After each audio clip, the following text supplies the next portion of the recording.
j'ai un membre de Value Mentor qui m'a demandé si je pensais que c'était intéressant d'investir en obligations.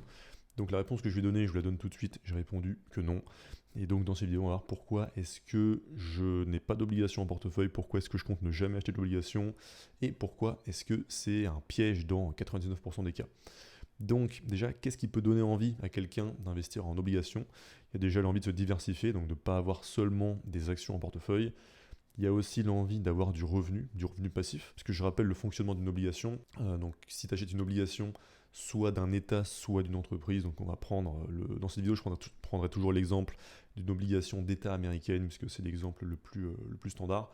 Donc si tu achètes pour 10 000 euros d'obligations, par exemple échéance 10 ans d'obligations américaines, avec un taux de 5%, et bah, tu mets tes 10 000, en fait tu prêtes 10 000 euros à l'État américain. Chaque année pendant ces 10 ans, tu vas recevoir 5% de ces 10 000 euros, donc 500 euros par an. Et à la fin des 10 ans, ils te rendent tes 10 000 euros. Donc ton gain total, c'est les 5%, les 500 euros par an pendant 10 ans, quoi. Donc il y a l'aspect revenu passif, et puis il peut aussi y avoir l'envie de profiter des taux élevés, puisque aujourd'hui on est à des taux qui sont quand même parmi les plus hauts sur au moins les 20 dernières années. Donc si on prend les obligations à échéance court terme, donc 1 mois, 3 mois, 1 an, 2 ans, on est vers des taux qui sont autour des 4%. Et le record qu'on a eu sur les 20 dernières années, c'était en 2003, et on était à 5%. Donc aujourd'hui, on n'est pas loin en dessous. Et si on prend là les obligations long terme, donc plutôt 10 ans, 20 ans, 30 ans, aujourd'hui, on atteint, là je parle des obligations d'État américaines, hein, là on atteint les 5,17%, et le record sur les 20 dernières années, c'était 5,4% en 2007. Donc là, sur les obligations long terme, on est presque au plus haut depuis 2007, quoi. Donc je comprends que ça puisse être tentant de se dire qu'on va avoir un revenu passif de plus de 5% par an avec une certitude totale, hein. Tu sais que tu vas avoir aujourd'hui sur 20 ans ton 5,17% par an qui tombe comme ça, et c'est assuré. Mais il faut se demander, est-ce que ça vaut vraiment le coup? Et bah parfois oui, parfois ça vaut le coup. Donc si on remonte à octobre 1981, donc ça fait quand même un petit moment, eh bien on avait des obligations 20 ans, obligations d'État américaines 20 ans, qui avaient un rendement non pas de 5%, mais de 16%. 16%. Donc tu avais un 16% de rendement qui tombe chaque année pendant 20 ans, à coup sûr, sans avoir à analyser la moindre entreprise, sans avoir à suivre la moindre annonce de résultat, sans avoir à subir la moindre volatilité, parce qu'en pratique, il y a de la volatilité sur les obligations, donc la valeur de marché de ton obligation, elle peut augmenter ou baisser, mais c'est une volatilité que tu subis pas vraiment psychologiquement, puisque tu sais que si tu ne fais rien et que juste tu gardes ton obligation, tu sais qu'à la fin, on va te rendre la somme que tu as investie. Donc voilà, je considère qu'il n'y a pas de volatilité ressentie. Donc oui, tu pouvais acheter en octobre 1981 ces obligations et recevoir tes 16% de revenus comme ça chaque année. Donc si tu mettais 10 000, tu recevais 1 600 euros par an. Si tu mettais 100 000, tu recevais 16 000 par an. Si tu pouvais mettre 1 million, tu recevais 160 000 euros de revenus comme ça chaque année pendant 20 ans. Et il n'y a pas, sans avoir de locataire à gérer, sans avoir de locataires qui causent des nuisances sonores dans les parties communes de l'immeuble, sans avoir le mec qui doit faire les travaux de ton appartement qui casse le mauvais mur, sans avoir à gérer ton action qui perd 50%, etc. Donc oui, dans ce cas-là, c'était intéressant. Maintenant, il faut avoir conscience que c'était vraiment un cas unique historiquement, qu'on n'a jamais revu depuis. Et une manière de se rendre compte de juger de si une obligation vaut le coup, c'est qu'en fait on peut la valoriser comme on valoriserait une action. Donc une obligation qui donne du 16%, on peut considérer que c'est l'équivalent d'un PER de 6,25, donc Price Earnings Ratio de 6,25. Donc là il faut se demander, est-ce que c'est intéressant d'acheter un actif à 6,25 fois ses bénéfices si tu as une certitude totale sur le fait que tu vas avoir les cash flows, il n'y a pas de risque de décroissance? Bah, la réponse est oui, c'est assez intéressant. Mais maintenant, il faut qu'on passe au problème qui est avec les obligations. Donc, premier gros problème des obligations, c'est que comme c'est du revenu que tu reçois, le rendement qu'on t'annonce, c'est ton rendement brut, mais il faut voir quel est le rendement net derrière. Et donc, si tu es en France, tu dois payer la flat tax, et aujourd'hui, si tu achètes une obligation à 5%, ton rendement net, en fait, ça va pas être 5, ça va être 3,43. Donc on passe quand même de 5% à 3,43%, ça change déjà beaucoup de choses, mais c'est pas fini parce qu'il y a d'autres problèmes. Maintenant, il y a le problème de l'inflation. Alors l'inflation touche aussi les actions, mais on va voir que c'est pas pareil, puisque historiquement l'inflation elle a été autour des 3%, et donc quand tu as un rendement net de 3,43%, que tu enlèves l'inflation de 3%, et bah, tu as un rendement réel, un enrichissement, un gain de pouvoir d'achat de seulement 0,43% par an. Alors qu'avec des actions, tu auras beaucoup plus de marge en fait, parce que si tu fais 10% par an, moins l'inflation, tu seras à 7, si tu fais 12, tu seras à 9, si tu fais 15, tu seras à 12. Donc il y a largement de quoi s'enrichir, alors que quand tu fais du 0,43% de rendement annuel net, voilà, c'est un peu mou. Et en plus, les actions, si tu axes ta stratégie non pas sur les dividendes, mais sur l'appréciation, enfin sur le total return, donc le gain total, qui va venir majoritairement de l'appréciation du capital, bah pareil, tu auras très très très peu de taxes à payer, quoi. Tu payeras seulement sur les dividendes, qui représenteront une toute petite partie, et pendant ce temps, ton capital il va croître comme ça exponentiellement sans frottement fiscal. Donc les actions, elles ont cet avantage d'être beaucoup moins affectées par la fiscalité, et en plus, elle te laisse beaucoup plus de marge pour compenser l'inflation et vraiment t'enrichir. Et donc le troisième gros problème qui découle de tout ça, c'est que à long terme, les obligations se font complètement écraser par les actions. Parce que même si je reprends l'exemple qu'on a vu tout à l'heure de 1981, donc avec les fameuses obligations à 16%, il faut se demander, on est dans une phase où les obligations donc sont à 16%, les taux sont élevés, donc en général ça donne des actions qui sont très peu attractives, puisque tu sais qu'en achetant des obligations, tu sais que tu peux avoir des rendements très élevés sans risque, donc les gens sont très peu intéressés pour acheter des actions, et donc c'est des périodes où les valorisations des actions sont très basses. Donc si on regarde ce que ça donne ici, donc on était en 1981, et donc là c'est le PER du SP500, donc là, le niveau de valorisation des actions américaines. Eh bien, on était dans cette phase-là de taux extrêmement élevés, donc 80-81, on était à un PER du SP500 à 8, voire parfois moins de 8, dans les 7. Pour donner une comparaison, en 2026, on est plutôt vers les 25. Et on est monté, le plus haut qui a jamais été atteint, c'était 40 en 2021, 35 pendant la bulle Internet, et sur 2025-2026, il y a eu un 30-31. Donc ça c'est les plus hauts, et les normes c'est plutôt, allez maintenant on va dire, c'est plutôt vers 20. Donc 7 ou 8 c'est vraiment extrêmement bas, hein. C'est les points planchers qu'il y a eu historiquement en termes de valorisation du SP500. Et si on regarde le cours du SP500, où est-ce qu'il était à l'époque, eh bien on est là, donc 80, 82 dans cette zone-là. Et donc, tu as un SP500 qui n'avait pas bougé depuis 68. Donc 12 ans plus tard, le SP500 était toujours au même prix, mais pendant ce temps-là, les entreprises ont continué à faire croître leurs bénéfices. Et donc, c'est un prix qui ne bouge pas et les fondamentaux qui augmentent. Et bien, tu as la valorisation qui baisse et qui finit par se retrouver à des niveaux de 7 ou 8. Et quand les actions sont à un PER de 8, en tout cas quand le SP500, le marché dans son ensemble est à un PER de 8, ben en fait, en réalité, il est très attractif, puisque c'est vraiment pas cher, et donc ça présage des performances futures extrêmement élevées à partir de ce moment-là. Et c'est ce qu'on a vérifié. Alors là, si tu pars par ici, 100, on était vers les $100, et ben 10 ans plus tard, en 92, on était à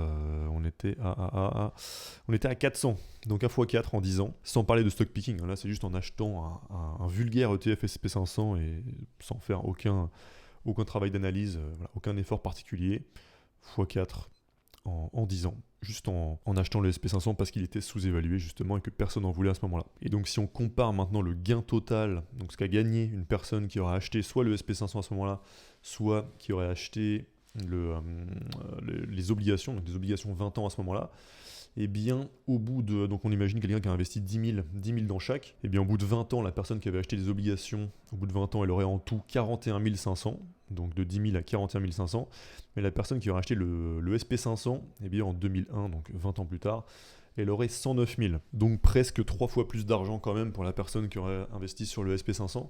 Et ça, c'était le scénario sans réinvestissement. Donc on admet juste que la personne, elle prend son obligation et elle encaisse les coupons comme ça. Donc en face, j'ai pris le SP500 dividende non réinvesti pour que ce soit plus comparable. Et si on fait l'exemple avec réinvestissement, donc on imagine que la personne, elle a réinvesti ses revenus de l'obligation dans les obligations disponibles à ce moment-là au taux du moment en question. Elle serait passée de 10 000 à 68 000 en tout, alors que le SP500 avec dividende réinvesti cette fois-ci, on est à 165 000.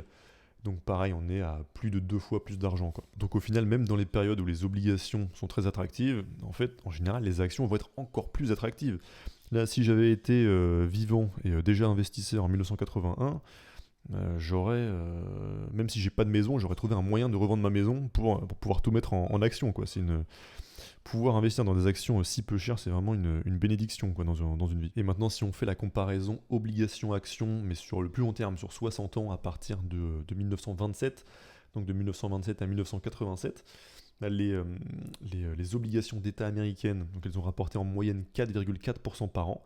Donc on passe de 10 000 à 132 000 en 60 ans. Mais les actions américaines, historiquement, c'est 9,8% par an sur cette période. Et donc tu passes de 10 000 à 2 720 000. Donc la différence obligation 132 000, action 2 720 000. Donc ça n'a vraiment rien à voir. Et pourquoi est-ce qu'il y a un tel écart de performance? Quelle est la cause derrière? C'est que dans une obligation, il n'y a pas de croissance. En fait, une obligation, c'est figé. C'est investir une certaine somme et tu reçois un pourcentage de cette même somme chaque année. Alors que les actions, c'est une entreprise derrière, il y a de la croissance. Ils peuvent augmenter leur prix, toucher plus de clients, créer des nouveaux produits. Voilà. Ils peuvent augmenter leur chiffre d'affaires et donc leurs bénéfices et leur free cash flow. Et donc c'est ce qui fait que tu peux avoir comme ça une croissance exponentielle rapide de la valeur intrinsèque de l'action et donc de ton investissement. Mais là on peut se dire que certes les obligations ça rapporte moins que les actions, mais en contrepartie c'est moins risqué et donc on peut être ok d'accepter de gagner moins d'argent si on prend moins de risques. Mais en fait, c'est faux. Les obligations ne sont pas moins risquées que les actions. Ce qu'il faut comprendre, c'est que une obligation, ça donne la sensation que c'est peu risqué parce que c'est rassurant. Pourquoi c'est rassurant? Parce qu'il y a zéro incertitude. Au moment où tu l'achètes, tu sais exactement combien tu vas gagner à chaque période, à chaque année. Et tu sais aussi avec certitude qu'à la fin, à échéance de ton obligation, tu vas récupérer ta mise de départ. Donc l'incertitude, il n'y a aucune incertitude. Et donc, ça pour le cerveau humain, c'est rassurant, ça ne crée pas de douleur, parce que l'incertitude est perçue comme une douleur dans le cerveau humain. On parle souvent d'aversion au risque, est-ce qu'on a une aversion au risque élevée ou pas? Mais en fait, quand on creuse un petit peu, on se rend compte que en réalité, ce dont on parle, c'est pas vraiment du risque, c'est de l'incertitude. On perçoit souvent le risque, on perçoit souvent l'incertitude comme un risque, mais en fait, c'est purement une sensation qu'on a dans notre cerveau d'humain. Parce que très souvent, quand on se pose ces questions-là de qu'est-ce que je risque vraiment, on se rend compte que la pire chose qui puisse arriver, c'est en général pas grand-chose, et qu'en réalité, ce qui nous faisait peur, c'est pas le risque réel qu'on prend, c'est l'inconnu, donc l'incertitude. Donc il y a une grosse différence entre l'incertitude et le risque, et donc une différence entre le risque ressenti, c'est-à-dire l'incertitude, et le risque réel. Et en investissement, qu'est-ce que c'est le risque? Le risque, c'est soit perdre du pouvoir d'achat, c'est principalement ça, hein, perdre du pouvoir d'achat, ou bien ça peut aussi être avoir un coût d'opportunité, donc avoir investi quelque part alors qu'on aurait gagné plus en investissant ailleurs. Ça peut aussi être ne jamais atteindre ses objectifs. Parce que quand on investit en action, l'incertitude, elle vient principalement de la volatilité, mais si on sait qu'en investissant sur des bonnes actions, on va arriver à un certain point qui est en tout cas, on ne peut pas savoir précisément combien on aura, mais on sait qu'on aura beaucoup plus qu'au départ. Si on sait qu'on va arriver à ce point d'arrivée là, on s'en fiche complètement des variations qu'il y a au milieu. On s'en fiche de savoir si est-ce que dans 5 ans je serai à moins 50%, si tu sais que dans 10 ans ou dans 20 ans tu es beaucoup plus haut, quoi.